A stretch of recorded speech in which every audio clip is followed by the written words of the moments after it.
I'm a very, very curious person, and I happened to find out that there was a big passenger plane accident not far from where I live, here in Märsta, just outside of Arlanda, our biggest airport, an international airport outside Stockholm. So I decided to take a walk here, and it's a tough environment, but there is some trails, thankfully, and I believe that I've been able I found the crash site. I apologize for my English, but I'm Swedish. I've checked the map.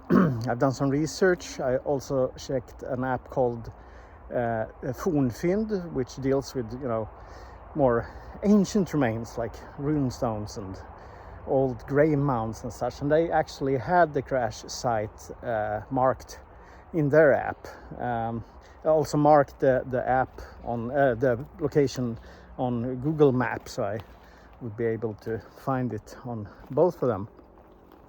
And actually in front of me here, I believe that's where the plane hit the ground.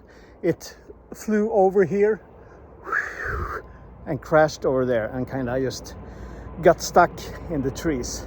And you can hear airplanes now. Yeah. Would be scary if something happened now, of course. It's silly, I know. I turned the camera around just to do this shot. Anyway, I will see if I can find some more clues that this was the crash site. Is something left there? I doubt that. I mean, it was in 1970, this crash, so probably everything is gone. This is, of course, a little bit macabre. I mean, there were 10 passengers on the train, and there wasn't passengers, there were the crew, and 5 of them died. And there's another plane. It's kind of scary because they fly right above here. I can see it. You probably can't. Quite close, actually. And it was, I believe it was in the beginning of January, and it's like 21 minus degrees, and it took the rescue crew like 4 hours to find them, and the airport where they took off is 2 kilometers from here, so it's not far at all. But it was different times. They didn't have the same devices of communication, and yeah, well, shit happens. Yeah, I'm standing in the middle of the crash site now, and of course, if you didn't know, you wouldn't guess, but you can find some clues. Actually, you can see that they've cut down some pretty large trees, probably they got broken, and they didn't want them to fall over and hurt the rescue team and other people walking around in this forest. We have one here, but over there it seems to be the place of impact, so let's take a look.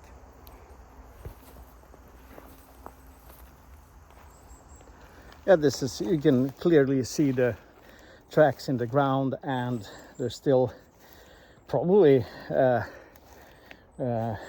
pieces of tree from back in the days when it happened. You can see there's some the tree has gotten scratched there, and we don't have beers or anything like that, and so I guess it's a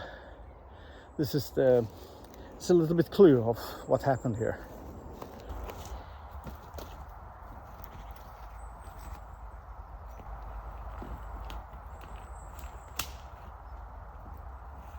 There's airplanes all the time. It's that time of the day, so a lot of airplanes lifting from Arlanda. Here we have more broken trees, and we can see they cut down some big trees over here. Not sure about, there's 2 of them. The one looks like it's the wound, if you can say so, is pretty new, and the other one looks older. But yeah, this is the place.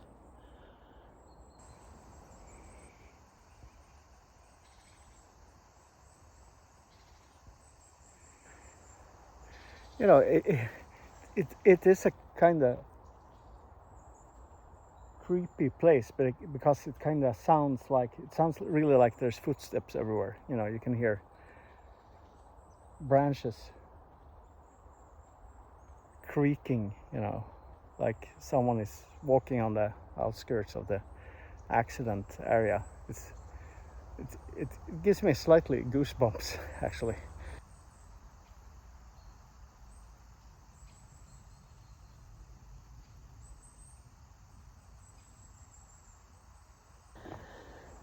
To find something now, you probably would need a metal detector. Maybe you'll find some screws or nails or something like that. But I'm sure there is still stuff underneath this chaos of branches.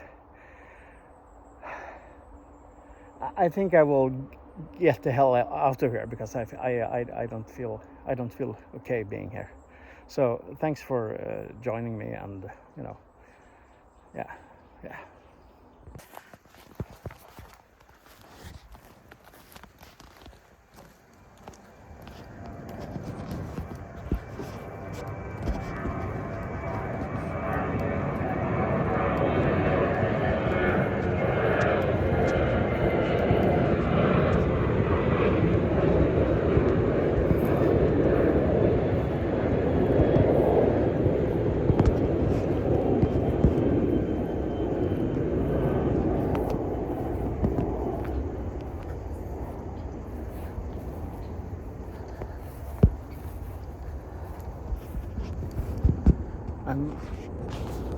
I've been walking through the forest and I suddenly find a tiny road and something that looked like it's like from the Texas Chainsaw Massacre.